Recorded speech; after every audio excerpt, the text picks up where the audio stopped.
오늘도 은혜를 사모하여 말씀 앞에 나오신 여러분들을 주님의 이름으로 축복합니다. 오늘은 고린도후서 8장 1절에서 9절까지 흘러야만 넘치는 은혜라는 제목으로 말씀 증거하겠습니다. AD 46년에서 48년경 예루살렘 교회는 흉년과 기근으로 경제적인 어려움에 처했습니다. 바울은 이러한 사정을 알고 모교회인 예루살렘 교회에 복음의 빚을 진 이방인 교회들로부터 구제 헌금을 거두기로 하고 맨 먼저 고린도 교회에 이 일을 부탁했습니다. 고린도 교회는 바울이 1년 6개월을 함께 있으며 세운 교회로 믿음과 지식과 방언 등 여러 가지 성령의 은사가 강하게 나타났고 교인들 수나 재정으로도 풍족한 교회였습니다. 그러나 바울의 기대와는 달리 고린도 교회는 이 일에 진척이 더디었고 그나마 중단되고 말았습니다. 바울은 고린도 교회에 편지를 쓰면서 다른 일들에 열심을 내는 것처럼 구제하는 일에도 열심을 내라고 하면서 마게도냐 교회들이 한 일을 소개하고 있습니다. 마게도냐 지역에는 빌립보 교회와 데살로니가 교회, 베레아 교회들이 있었습니다. 이들 교회는 환난과 핍박 가운데 있었지만 기쁨이 넘쳤고 극심한 가난에 쪼들리면서도 예루살렘 교회를 위한 구제 헌금을 할 때 힘에 넘치도록 하였습니다. 도리어 도움을 받아야 할 교회는 넘치는 헌금을 하였지만 모든 면에서 힘이 있고 부유한 교회는 구제하는 일에 인색했습니다. 더욱이 마게도냐 교회들은 나중에 소식을 듣고 자발적으로 이 일에 참여했습니다. 마게도냐 교회들과 고린도 교회에는 어떤 다른 점이 있었길래 이런 차이가 생겨났을까요? 첫째, 받은 은혜는 가두지 말고 반드시 흘러보내야 합니다. 은혜의 근원은 예수 그리스도의 십자가입니다. 모든 은혜는 예수의 십자가에서 시작되었습니다. 따라서 은혜는 하나님이 생명을 살리는 능력입니다. 은혜가 흘러가는 곳에는 어디든지 생명이 살아나는 놀라운 변화가 일어납니다. 친구 목사님이 창고에서 교회를 개척하면서 첫 부활절 헌금 전액을 가난한 가정에 흘러보냈습니다. 매년 재정의 20%를 성교비로 사용하였고 절기 헌금은 전액 구제비로 사용했습니다. 처음 건축한 교회가 화재로 전소되는 아픔 속에서도 하나님의 은혜와 성도들의 헌신으로 아름다운 성전을 건축하였고 올해 창립 30주년을 맞이하면서 이런 기도문을 올렸습니다. 주님, 금용소라는 작은 연못에서 흐르기 시작한 물이 1300리길을 쉬지 않고 흘러가 한강을 이루었듯이 30년 전 작은 줄기로 시작한 하나님의 은혜가 앞으로도 막힘없이 흘러가 흐르는 곳마다 생명의 꽃이 피어나고 열매가 맺히게 하시고 마침내 1300리 길까지 흘러서 은혜의 한강을 이루어 통일 조국을 먹여 살리고 아시아와 유럽과 아프리카 온 세계를 먹여 살리게 하옵소서. 마게도냐 교회들도 고린도 교회와 똑같이 십자가 은혜를 받았습니다.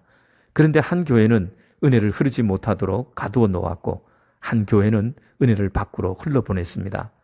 하나님으로부터 받은 은혜는 다시 흘러보낼 때 비로소 완성이 됩니다. 흘러보내지 못한 은혜는 썩어서 오히려 독이 됩니다. 받은 은혜가 아까워 혼자 독차지하려고 가두어 놓으면 이상하게 내려오던 은혜가 중단이 되고 있었던 은혜까지 없어지고 맙니다. 우리 안에 그동안 흘러보내지 않아서 미완성으로 그친 은혜들이 얼마나 많을까요? 흘러보내야 한다고 말하면 항상 다른 교회와 비교하면서 아직도 우리는 부족해, 좀 더 채웠다가 많아지면 그때 흘러보내도 돼 라고 말하지 않습니까? 흘러보내지 않는 은혜는 죽고 맙니다. 죽은 은혜로는 생명을 살릴 수 없습니다. 기쁨이라는 헬라어 카라는 카리스에서 나온 말입니다. 카리스가 바로 은혜입니다. 기쁨은 은혜를 흘러보낼 때 생기는 것입니다. 고린도 교회는 믿음도 지식도 성령의 은사도 많은 교회인데 기쁨이 없었습니다. 시기하며 남을 헐뜯었고 다툼과 분열로 시끄러운 교회였습니다.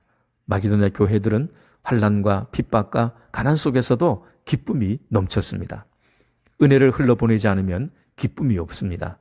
내려오던 은혜도 중단되고 있던 은혜까지 없어져서 은혜가 메마른 교회가 되고 맙니다.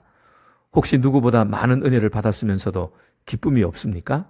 은혜를 가두어 놓았기 때문은 아닌지 돌아보시기 바랍니다. 둘째, 은혜는 은혜스럽게 흘러보내야 합니다. 라틴어로 그라치아, 은혜는 넘친다, 관대하다, 탁월하다는 뜻을 내포하고 있습니다.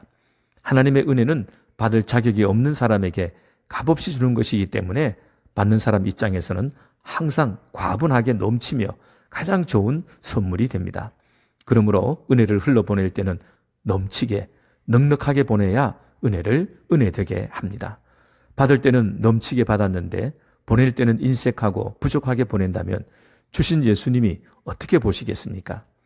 은혜의 근원인 십자가에는 예수 그리스도의 자기 주심, 자기 희생이 있습니다.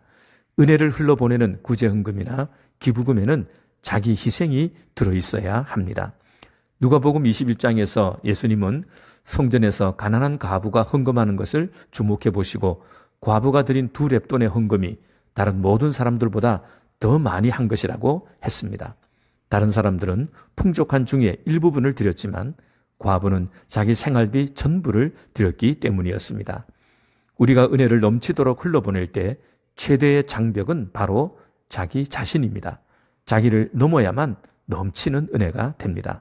주님은 십자가에서 죽으심으로 우리에게 넘치는 은혜를 주셨습니다. 마게도냐 교회는 먼저 자신을 주님께 드렸고 그래서 예루살렘 교회를 위한 구제 헌금에도 자신을 드릴 수 있었습니다. 내 가진 모든 것, 생명도, 시간도, 물질도, 사업도 주님의 은혜로 주신 주님의 것입니다. 그렇다면 내 지갑은 누구의 것입니까? 내 지갑을 여는 것과 하나님의 지갑을 여는 것 중 어느 것이 쉬울까요? 내가 가진 모든 것의 주인이 하나님이시라면 나는 하나님을 대신해서 전달하는 심부름꾼일 뿐입니다. 문득 이런 의문이 생깁니다. 흘러서 넘치는 것일까? 넘치기 때문에 흘러보내는 것일까? 오병이어의 기적에서 언제 빵과 물고기가 불어났을까요? 축사할 때입니까? 나누어 줄 때일까요? 닭과 달걀의 문제처럼 풀리지 않습니다.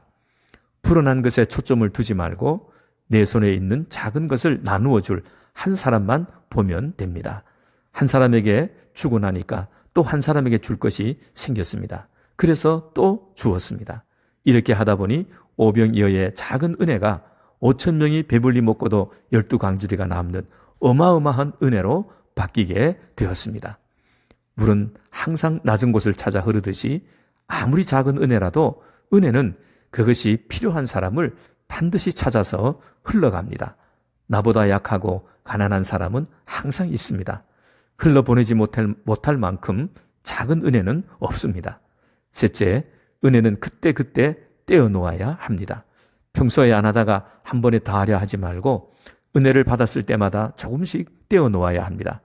10,000원이라도 매달 떼어놓으면 연말에는 큰 돈으로 구제할 수 있습니다. 계속 섞어 놓았다가 나중에 왕창 떼려고 하면 어렵습니다. 고린도 교회가 풍성하고 넘치는 구제비를 낼 수 있었던 것은 매번 모일 때마다 조금씩 구제비를 떼어놓았기 때문입니다. 크게 한 번에 흘러보내는 것보다는 작아도 매달 흘러보내는 것이 낫습니다. 그렇게 하면 항상 은혜를 살아있게 해주기 때문입니다. 예루살렘 교회와 이방인 교회 사이에는 벽이 있었지만 구제 헌금을 통해 두 교회는 화목하게 되었고 한 형제임을 깨닫게 되었습니다. 공동체 안에서 서로 받은 은혜를 흘러보내므로 지체들과 화목하고 더 깊은 사귐으로 나아가시길 축복합니다.